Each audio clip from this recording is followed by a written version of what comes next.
ইসলামী ছাত্র শিবিরের নামাজ পড়া প্রতিযোগিতার পুরস্কার বিতরণ অনুষ্ঠানে হামলা করেছে বিএনপির নেতাকর্মীরা। নোয়াখালীর কবিরহাট উপজেলায় জামায়াতে ইসলামীর কার্যালয়ে এই হামলার ঘটনা ঘটে। ইতিমধ্যে হামলার একাধিক ভিডিও সোশ্যাল মিডিয়ায় ছড়িয়ে পড়েছে।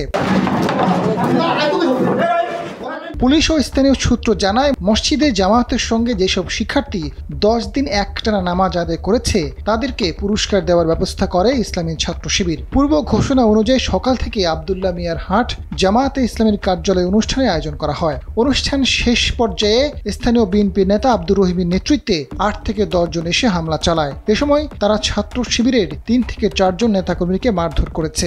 ওরা খুব বাজেভাবে আমাদেরকে গালিগালাজ করেছে এবং আমাদের গায়ে হাত তুলে আমাদের শীর্ষস্থানীয় নেতৃবৃন্দদের ওদেরকে হেনস্থা করেছে। নোয়াখালী জেলা দক্ষিণ ছাত্র শিবিরের সেক্রেটারি আরাফাত হোসেন অভিযোগ করে জানান, সাধারণ ছাত্রদের নিয়ে 10 দিন ব্যাপী জামাতে নামাজ আদায় প্রতিযোগিতার শেষ দিন ছিল বৃহস্পতিবার। এ উপলক্ষে একটি অনুষ্ঠানের আয়োজন করেন তারা। অনুষ্ঠান শেষ দিকে বিএনপির একদল সন্ত্রাসী অতর্কিত হামলা চালায়। তারা চেয়ার ভাঙচুর করে। হামলায় জেলার সাবেক ও বর্তমান অফিস সম্পাদক, সাহিত্য সম্পাদক সহ 4 জন হামলার শিকার হন। এদিকে জামায়াতের কার্যালয় শিবিরের অনুষ্ঠানে হামলার অভিযোগ অস্বীকার করেছে উপজেলা বিএনপির আহ্বায়ক কামরুল হুদা চৌধুরী লিটন। তিনি জানান, স্থানীয় এক ব্যক্তি তার ছেলেকে মাদ্রাসায় না পেয়ে খোঁজাখুঁজি করেন। এক পর্যায়ে জামায়াতের কার্যালয়ে তাকে দেখতে পান। তখন তিনি এত কম বয়সী শিক্ষার্থীকে কেন অনুষ্ঠানে আনা হয়েছে সেটি জানতে চান। এ নিয়ে দুই পক্ষের মধ্যে হাতাহাতির ঘটনা ঘটে। হামলা ও ভাঙচুরের ঘটনা ঘটেনি।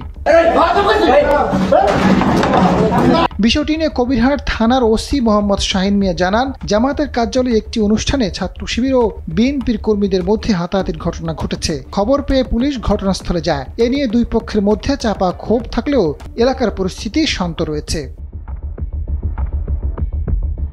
আজাদ ফারুক, সময়ের আলো।